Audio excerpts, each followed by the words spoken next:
नमस्कार. श्री स्वामी समर्थ. आजच्या नवीन व्हिडिओमध्ये पुन्हा एकदा आपल्या सगळ्यांचं मनापासून स्वागत. 28 तारखेला शाकंभरी नवरात्र उत्सव साजरे करायचे आहेत आपल्याला. पण यामध्ये असं नाही आहे की ज्यांची कुलदेवी शाकंभरी देवी आहे त्यांनीच हे नवरात्र साजरे करायचेत. तसं नाही. शाकंभरी देवीला अन्नपूर्णा माता असं म्हटलं जातं. अन्न प्रदान करणारी, अन्नधान्याची भरभराट करून देणारी देवीने प्रत्यक्ष तिच्या शरीरातून अनेक शाखा निर्माण केल्या आणि त्या शाखांमधून जे आहे ते धान्य निर्माण झालं, भाज्या निर्माण झाल्या, फळे निर्माण झाले. कारण देखील तसंच होतं. तेव्हा या जगामध्ये संपूर्ण दुष्काळ जो पडला होता, यामागची कथा मी तुम्हाला पुढच्या आपल्या व्हिडिओमध्ये जरूर सांगेल. ही कथा ऐकल्याने देखील मनोभावे मातेचं स्मरण केल्याने देखील तुम्हाला आशीर्वाद लाभतो. पण घरच्या घरी आपण कशी पूजा करू शकतो ते बघूया. 28 डिसेंबरपासून 3 जानेवारीपर्यंत आपल्याला हा नवरात्र उत्सव साजरा करायचा आहे. यासाठी तुम्ही पौष पौर्णिमा म्हणजे 28 डिसेंबरला हे नवरात्र साजरं करायचं आहे. तर यासाठी आता आपल्याला अन्नपूर्णा मातेची सेवा करू शकतो, स्तोत्र मंत्र पठण करू शकतो. त्याचबरोबर आता ज्यांची कुलदेवी आहे माता शाकंभरी, अशा सर्वांच्या घरामध्ये शारदीय नवरात्रीला जसे घटस्थापन केले जातात त्याचप्रमाणे आता देखील शाकंभरी देवीची घटस्थापना करून कुलधर्म कुलाचार हे पाळले जातात. अन्नपूर्णा देवीला आपलं भरणपोषण करणारी देवी असं आपण मानतो. म्हणूनच हे रूप देखील माता पार्वतीचं आहे. यामुळेच माता पार्वतीला देखील आपण मनोमन स्मरण करून ही पूजा करू शकतो. शाकंभरी नवरात्र कसं साजरं करावं, या नवरात्रीत काय करावे, पूजा कशी करावी, सेवा कशी करावी, मंत्र स्तोत्रपठण काही करावे लागतील का, ते सगळं काही आपण आज आपल्या या नवीन व्हिडिओमध्ये पाहणार आहोत. नवीन असताल चॅनलवर तर लगेच सबस्क्राईब करा, बेल आयकॉन दाबायला विसरू नका. कमेंट बॉक्समध्ये आपल्या शंका मला जरूर विचारा. याशिवाय तुम्हाला कोणते प्रॉब्लेम्स आहेत त्यावर व्हिडिओ आपण बनवूया, ते देखील मला सांगत जा, जेणेकरून येणाऱ्या नवीन वर्षामध्ये आपल्याला या गोष्टींची पूर्तता होऊ शकेल किंवा आपले दिवस जे आहेत येणारे चांगले सुख समृद्धीचे भरभराटीचे जातील. आता कमेंटमध्ये अन्नपूर्णा देवे नम, अन्नपूर्णा देवे नम असं जरूर स्मरण करा.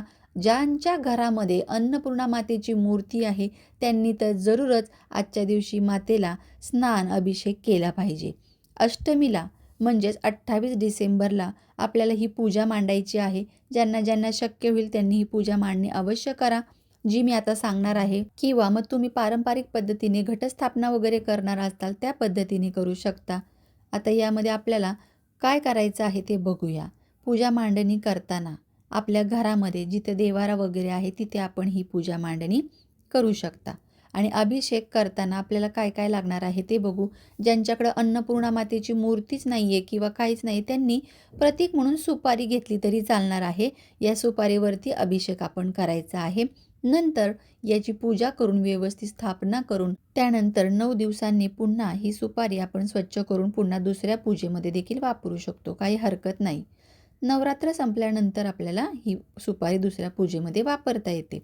आता पूजा करताना एक चौरंग हवा, त्यावर एक स्वच्छ लाल वस्त्र घ्यावं, देवीचा फोटो किंवा अन्नपूर्णा मातेची मूर्ती घ्यायची आहे. यासोबतच आपल्या इष्टदेवतेचं स्मरण करायचं, कुलदेवतेचं स्मरण करायचं, एक शुद्ध तुपाचा दिवा लावायचा आणि त्यानंतर हळद, कुंकू, अक्षदा, फूल व्हायचं त्या दिव्याला. ओम श्री दीपदेवाय नमः गंधाक्षता पुष्पम समर्पयामी असं म्हणायचं. जर आपल्याला येत असेल की देवा मी अक्षदा समर्पण करत आहे, हळदी कुंकू समर्पण करत आहे असं म्हटलं तरी चालतं. यानंतर कलश स्थापना करायची आहे. कलश स्थापनेसाठी तांब्याचा कलश, त्यामध्ये पाणी भरून घ्यायचं, हळदी कुंकवाच्या उभ्या रेषा खालून वरती ओढायच्या, मध्ये स्वस्तिक काढायचं. त्यानंतर त्यामध्ये आपल्याला गंध, अक्षदा, हळदी कुंकू असं टाकायचं आहे, फूल व्हायचं आहे. ओम वरुण देवाय नमः असं म्हणायचं. अन्नपूर्णा मातेची पूजा करताना आपल्याला ही मूर्ती स्वच्छ पुसून वगैरे घ्यायची आहे. तांदूळ ठेवायचे, त्या तांदळावरती थोडेसं आपल्याला चौरंगावरती थोडासा तांदळाचा गोल आकार करून त्यावर गणपतीची मूर्ती ठेवायची आहे आणि त्याचबरोबर कलश स्थापना करून घ्यायची आहे. कलश स्थापना करताना तांदळाच्या राशीवर कलश स्थापन करून घ्यायचा. अन्नपूर्णा मातेच्या नावाने हा कलश आपण स्थापन करणार आहोत. त्याचबरोबर आता पूजा बघूया. पंचोपचार षोडोपचार पूजा करायची आहे. तर साध्या सोप्या जे पाणी आहे त्यालाच आपण त्यामध्ये 2 थेंब गंगाजल टाकायचं आणि त्यानंतर गणपती बाप्पांची स्थापना जी केलेली आहे त्यांना ताम्हणामध्ये घेऊन शुद्धोदक स्नानम समर्पयामी करायचं आहे. त्याचबरोबर स्वच्छ पुसून मग त्यांना हळदी कुंकू समर्पण करून चंदन लावून गंधाक्षता पुष्पम समर्पयामी करत ऊळ खोबऱ्याचा नैवेद्य ठेवायचा आहे. यासोबत कापसाचं वस्त्र किंवा कालाव्याच्या धाग्याचं वस्त्र अर्पण करायचं आहे. त्याचबरोबर त्या ताम्हणामध्ये आपल्याला अन्नपूर्णा देवीला अभिषेक करायचा आहे. अन्नपूर्णा मातेचे ध्यान करावे. ओम श्री अन्नपूर्णा देवीये नमः ध्यानम समर्पयामी असं म्हणत मूर्ती घ्यायची. थोड्याशा अक्षता त्यावर व्हायच्या आणि आमंत्रित करायचं आहे. त्याचबरोबर अन्नपूर्णा मातेचा नामस्मरणाचा जप चालू करत असताना शुद्धोदक चांगल्या पाण्याने स्नान घातल्यानंतर पंचामृताने स्नान घालायचं आहे. पुन्हा साध्या पाण्याचा अभिषेक करायचा आहे. त्यानंतर अन्नपूर्णा मातेच्या पायावरती पाण्याचा अभिषेक करायचा.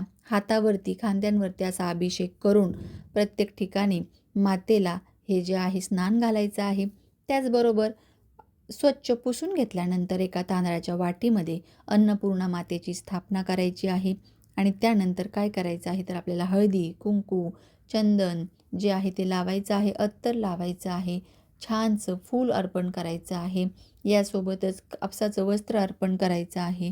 आणि त्यानंतर आपल्याला जे दिवा लावलेला आहे तो दिवा ओवाळायचा आहे. धूप लावलेला आहे तो धूप ओवाळायचा आहे. आणि या नवरात्रीमध्ये अन्नपूर्णा माता तू माझी मनोभावे केलेली स्वीकार कर ही सेवा आणि अशीच अन्नधान्याची भरभराट माझ्या घरामध्ये नेहमी राहू देत आणि तुझा आशीर्वाद कायम माझ्या पूर्ण परिवारावरती राहू दे असं म्हणायचं आहे. यानंतर शंख वाजवायचा आहे. शंख वाजवून घंटा वाजवायची आहे. सगळ्या घरामध्ये धूपदीप ओवाळून घ्यायचं आहे. आणि त्यानंतर नैवेद्य अर्पण करायचं आहे. नैवेद्य दूध साखरेचा देखील नैवेद्य अर्पण करू शकता. आणि धूपदीप ओवाळल्यानंतर नैवेद्य समर्पण केल्यानंतर आरती करायची आहे. आपण आता ज्या पद्धतीने आरती करतो त्या पद्धतीने साधी दुर्गा मातेची तुम्ही आरती करू शकता. कुलदेवी शाकंभरीची जर आरती तुम्हाला भेटली गुगलवर तर ती देखील करू शकता. आणि जर अखंड दिव्याचा तुम्ही संकल्प घेणार असताल या 9 दिवसांमध्ये तर जरूर घेऊ शकता. दिव्याची काळजी घ्यायची आहे. दिवा विझणार नाही किंवा दिव्याची कोणतीही काजळी वगैरे काढताना काही झालं तरी माफी मागून पुन्हा दिवा प्रज्वलित करायचा. आणि मग जरी शाकंभरी माता आपली कुलदेवी नसेल तरी ही मनोभावे केलेली पूजा आपल्या घरामध्ये भरभराट सुख शांती आणि आरोग्य जरूर आणते. तर जरूर शाकंभरी मातेची अशी साध्या सोप्या पद्धतीने पूजा करा. ज्यांची कुलदेवी आहे त्यांना घटस्थापना विधिवत सर्व करायचं आहे. कुलाचार कुलधर्म सिद्ध कुंजिका स्तोत्र म्हणायचं आहे. या 9 दिवसांमध्ये श्री सुक्तम म्हणायचं आहे. अन्नपूर्णा स्तोत्र हे जरूर म्हणायचं आहे. त्यासोबत 9 मंत्राचा देखील जप या 9 दिवसांमध्ये जितका शक्य होईल तितका जरूर करायचा आहे. आणि यासोबतच 9 दिवसांमध्ये जे काही तुम्हाला नैवेद्य म्हणून पदार्थ अर्पण करता येतील ते जरूर अर्पण करा. अशीच एकदम साधी सोपी आणि सुटसुटीत अशी पूजा माहिती नेहमीच ऐकण्यासाठी किंवा आपल्याला काही प्रश्न असतील ते विचारण्यासाठी आपल्या चॅनलला सबस्क्राईब करा. आणि कमेंटमध्ये जय श्री स्वामी समर्थ ओम अन्नपूर्णा देवे नमः लिहायला विसरू नका.